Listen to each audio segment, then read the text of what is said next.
All right, ladies and gentlemen, welcome back to the Writer's Block Podcast. I am your host, Bobby Brown Jr. All right, let me go ahead and get a little round of applause. Some air horns.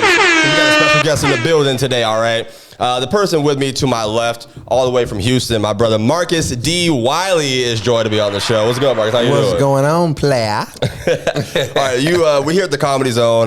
Real quick, shout out to the home team, my partners here for this show. And Ali Siddiq is in town this weekend. Yes. All right, and Marcus is the feature act here at the club this weekend. Yes. You mentioned on stage, this is your second time here? Yes, second time. How are things going? All right, how do you like it compared to your first? Oh, it's been good. It's a good crowd. First time I came, it was good. It was great crowds, and same this particular time. Yeah. Who were you? Were you with Ali the first time also? Yeah. He the only person I do clubs with. Really? Yeah, Okay. I only slum with him. Slum. Where are you at for when you working? What you got going on? Well, you know, I do a lot of churches across the country because I'm clean, and so man, I do a gang of churches, gang of corporate stuff.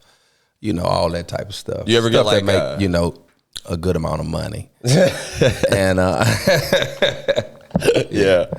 Do they like heckle or like have any hecklers at church gigs? What's the difference between a church gig and like regular crowds? Because here you got rowdy people and stuff like that. I don't know. Every blue moon you'll have something like that at a church, but for the most part, it's no different. Yeah? Yeah, it's no different. Like it's different for me because my status in that world is bigger than my status in this world. Like the comedy club world, you mean? Yeah, so it's different with pay for me. That's the only difference. But people are people.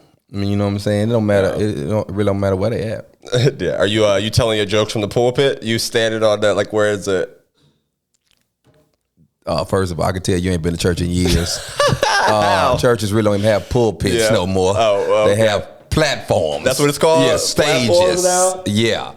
They have stages now. Okay, with LED screens behind them. Well, my church ain't got that part yet. My church ain't. No, I ain't been in like 4 years though. You had it. 4 or 5 years. Man, your church got that PPP money now. Man, they probably got a little theater in there now. I don't know what they did with the building fund now that I'm gone. But listen.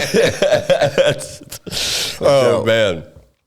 So how are you feeling about how the weekend went? We're recording this after the last show. You just got off stage and things. How do you feel about you doing this? Performance wise. Yeah, I did well. I did my thing, and I don't know. I hate boasting and bragging. I hate telling people, "Yeah, I killed it," but I killed it. I mean, so I don't know what to say. Yeah. That last crowd, when I went up first of all, I could tell they looked pissed off at the late show. They were mad because of the Jags. All right. Well, first, no, I'm saying, no, seriously, because yeah. I was in the lobby before they came in before the show. And a lot of people, they was upset. Y'all were down 17-0, and now you only down 30-28. Hey, let's go. We finna win. You know what I'm saying? We winning. Yeah. I got a $200 bet that we hitting the Super Bowl. So, I hope that y'all hitting the Super Bowl. I got a bet that we make it to the Super Bowl with somebody, Yeah. 2 people at work at my job. That's why I was nervous when you were talking to the first quarter of the game.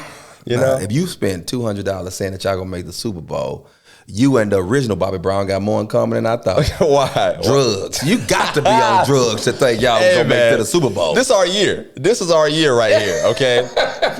It's y'all year. Yeah. I was cracking up, man. I'm not gonna give away your material, obviously, but I was cracking up listening to you because I talked about the Jags when I got off stage, and then right up there, you a Houston Texans man. Yeah, man.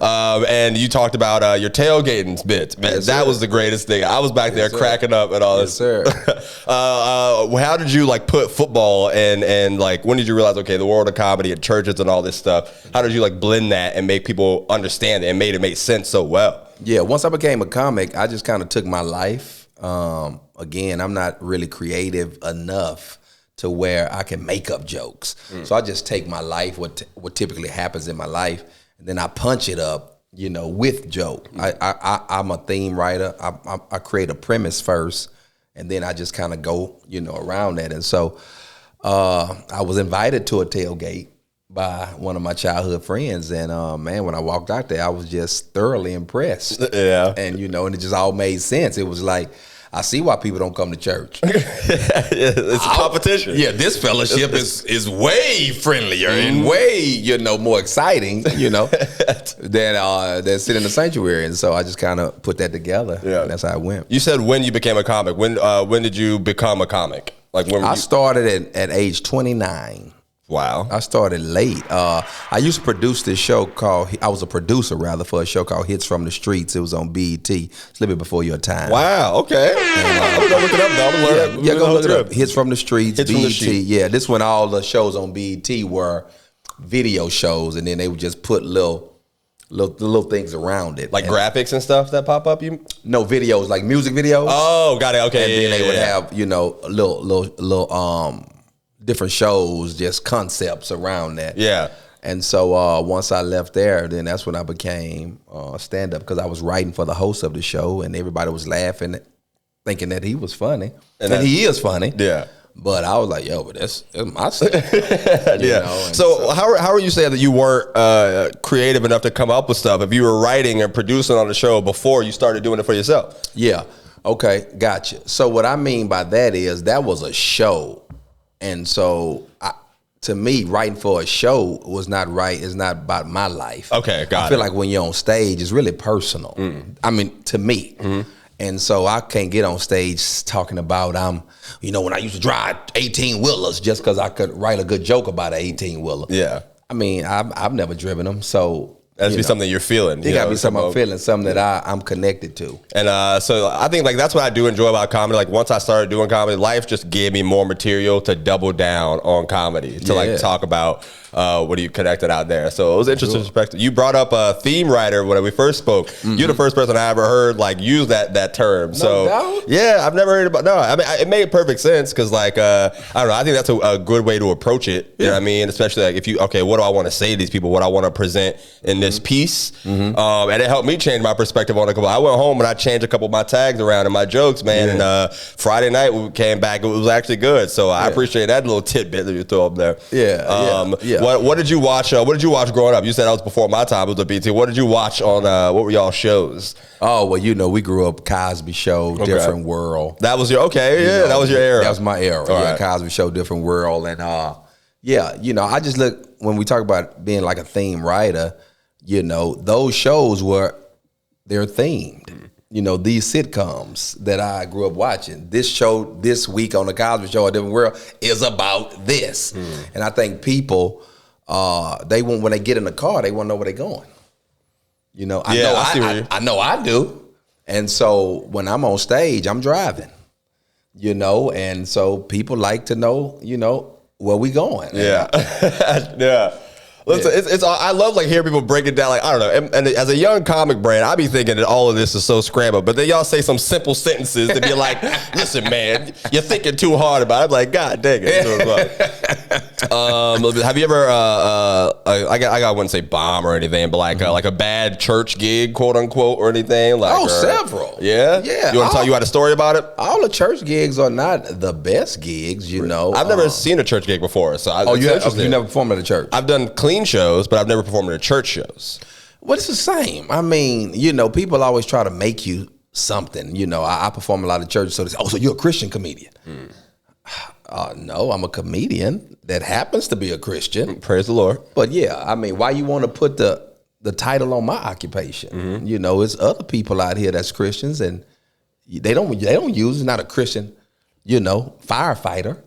Oh yeah, we just put our save fire. Only the houses where the people are saved, all the fires we put. I mean, so yeah, people always try to label. I see what you did there, because hell's on fire. You got to let the hell people. Yeah, I see. That was nice. That was nice. Okay, appreciate it. But yeah, they try to always go on with a label. So clean show, church show, club show, it's all a show. It's people I'm coming to put on a show regardless. But yeah, in the church, I've had some encounters. I remember one church where the check bounced, which typically don't happen at a church. Yeah, this is hilarious. Yeah, the check at the church bounced? The church bounced? Come on, man. That's That's a tough one right there. I done had some promoters. What kind of car the pastor had that day? I need to know. Well, I know, because I'm a call. Hey, look here, man. You know, you're going to have to dig deep. You gotta go to the private offering. Yeah, run me my money. The second offering. Yes, sir. Run me my money. So they don't all go, just heard the well. Crazy things happen in church as well. I've been on stage, the lights done went out, the mics done went out, I've been on stage, somebody had a seizure. Oh, Jesus. You know what I'm saying? Yeah. It wasn't like they weren't praising. It was like an actual seizure. Yeah, they were laughing so much. Okay. Where they had a seizure, and you just kind of go with it. Mm-hmm. You know what I'm saying? That's why I don't know. I've never been in that position. I would know what I would do. And you don't want to be in it too because you got to pick that room back up. Why? I didn't even think about that. Yeah, because think about it. People, watch this. It's like they care, but they don't care. Because when the person was having the seizure, everybody was like, okay, hold on. The people came in, they took out the paramedics, everything. They took it to the lobby. And now you would think people would be like, okay, this is over. Yeah. No, people like, all right, she okay. Continue. We got somebody to take care of. Continue. What was it? So you had to address it? You had to like bring it up and all this? Yeah, I mean, well, you kind of touch it a little bit because you don't want to be insensitive. Mm. But I'm older, so I'm able to do pretty much whatever. Yeah. I think I remember saying something like, "Yeah, I remember I fainted at a wedding one time." I think I started back up. Yeah, and I talked about okay, I see what you mean. Yeah, well, something happened to me. I fainted. This. I knew the wedding. I knew the marriage wasn't gonna last. Blah blah blah. And we kind of went into it. You know. So yeah. Yeah. Okay, that's cool. Let me ask you this: do you think? I guess you've been in both or so far, so I'm not really compared to. What do you like? What world do you like living in the most? Like like comedy club worlds or church world? Church worlds. Church world pay better for me. Hospitality is way better. They fly you first class, put you in 5-star hotels. I've never been on a plane before. So for real? I might have to start doing church. Oh, look at y'all about to win. 4-1. Let's go. They might as well let them score. Yeah. But anyway. The Jaguars game, we're recording this while the Jags and the Chargers are playing. It's fourth quarter, a minute left, 30 seconds. 30-28, Chargers up. But yeah, so everything is better. Hospitality-wise, the treatment is just on a whole nother level. Yeah. And so, I would take performing at Mount Baptist, First, Second, Third Baptist, Zion, Luke, Saint Missionary, whatever, over the comedy club any day. But I do like the club. Yeah, no shade to the club.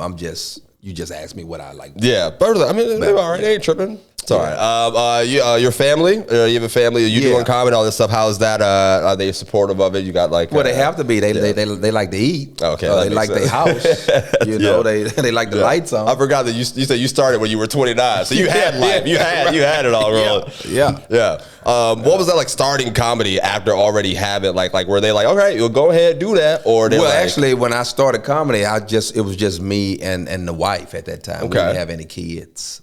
We didn't have kids, so it was just us, and we was pulling straws trying to see what was gonna hit, and comedy was the thing that hit, and so we've been rolling with it ever since. That's beautiful. Yeah. She come out to the shows. You get nervous at all having like maybe I guess not anymore, but at first were you like nervous having her pull up to the shows and see people watch? I don't know. Like I had friends come out this weekend and I definitely had butterflies in myself. Like, God dang, all right, I have people who know me watching. Let me figure it out. I don't know. Yeah, no, I guess I'm never nervous. I got this little mantra I use. It's been working for me ever since my dad. He was a pastor, so he would always say, when you prepared, you don't have to be nervous. Yeah. When you prepared. So only time I'm ever nervous is if I wasn't prepared. You didn't prepare early enough? I didn't prepare. How do you prepare for like your show? What's your thing? just knowing where I'm going. Just knowing as the driver, just knowing, where I'm going, with my set tonight. Of course I leave room for whatever to take place, but I'm just prepared. I just know where I want to start, where I want to end, and all that type of stuff. Where was your favorite show? Like something like in your career, where were you performing at that you were like, oh, this is like on top right now. There's nothing feeling like this. I think probably the only show that I really performed that where I was just like, oh man, I'm really doing my thing, was probably at the Apollo. Wow, what? You performed at the Apollo? 3 times, but that's big. That's huge. What the hell? Yeah, 3 times at the Apollo, and oh, they iced us the first time. Here we go. Did he make? That's Oh right. yeah. No. He made. Did he miss it? No, he made it. Oh, he made the kick. Thank God. Woo, Let's go, Jags. That thing curved, didn't it? Boy, I thought he missed that. Hey, man. Hey, we won the playoff game. Character right there. We won the playoff game. Come back and touch me. Yeah. Woo! Oh, they probably in there already going crazy. I didn't know. Yeah. I saw you looking. I didn't want to interrupt. I just saw you looking at the thing. I knew it was an important call. But yeah, you performed at the Apollo 3 times? Yeah, performed at the Apollo 3 times. All 3 shows was incredible. You know, the actual Apollo, not the little club part that people been performing in lately. Okay, like so my knowledge of the Apollo is just from watching the videos. Real. Yeah. But they have a little side room where they be doing little shows. I didn't know that. That's pretty cool. When did you do that show? Oh man, probably the last time I did it was maybe right before the pandemic, so maybe about 18 or 19. But yeah, I did it like 3 years in a row. Wow. And to see your name out there on the Apollo marquee. That must be insane. Yeah, and it's packed out. And so, that was dope. But I really tell you the truth, all shows are major to me. Yeah. Yeah, I'm just, I don't want to sound, corny, but I'm just appreciative. Yeah. It doesn't sound corny at all. I get it. Yeah, all shows are, man, whoever want to spend some money, pay, come see me and all that type of stuff, I'm very grateful. Yeah. Yeah. But what do you think is like the most, I guess, like your fan base of people? You know what I mean? What are they like? Are they like really, let me see. I'm trying to figure out how to land this question. I don't know. Like your fan base of people. I know everybody has their type of fans. The people like the energetic, people who always be quiet or like that. Yeah. What have you built up with your performance over these years? Like, you got people who be like, oh, we finna go see him do his thing, Marcus Wiley. Mm-hmm. What's the typical, like person that Marcus Wiley's coming out to see? A real one. Yeah. Yeah. My people who that I've noticed, that probably follow me the most, my biggest demographic, it's probably gonna be the grown and the sexy crowd, meaning typically they're gonna be married. Sometimes they'll be single, but they seriously want to be married. Yeah, they're looking for that lifestyle. They're looking for that lifestyle, yeah. Because I'm grown, man. I'm of age, so that's why I stopped doing colleges and all that. I felt like I had to dumb down. Not that they're dumb. I'm talking about I gotta come down and, hey, y'all, what's up with Meg the Stallion? I don't want to. I don't want to talk about that type of stuff. You know what I'm saying? The material. Yeah, the material's not my brand. I'm talking about debt and marriage and children and bills, and they won't talk about sex and weed. And, I started in colleges. So that's where it was a lot of that. Yeah, it's a lot, and I've done the college before, so I've done that. So no shade to it, but I don't want to do those crowds. Yeah. Is there something that you haven't done yet that you're like, man, I want to do that. I want to take care of that? Man, I think something I haven't done yet that I would love to do, man, years ago, I wanted to be the host of Family Feud. Years ago. Family Feud. I wanted to be the host of Family Feud. Years ago, look at this character. I wanted to be the host of Family Feud. But this was before Steve Harvey. Mm-hmm. The guy I grew up watching on Family Feud is a guy named Richard Dawson. Google him. I was literally just about He's a white man that used to kiss all the women in the mouth. When I was a kid coming Richard up, Dawson? They be standing next to their husband. And them women used to be like, they want that kiss. They would kiss with. I said, man, as a kid, I was like, I want to host this show. Because you wanted to be. I wanted to be that person. So, yeah, I would definitely like to probably host a game show. Of course, Steve Harvey has done a bang-up job. Now it's going to probably be hard. Yeah, take over Family Feud. Yeah, take over Family Feud. But definitely, that's what I would like to do, something like that. Yeah, a little cousin feud, something, I don't know, rival feud. Yeah. Make up your own little thing.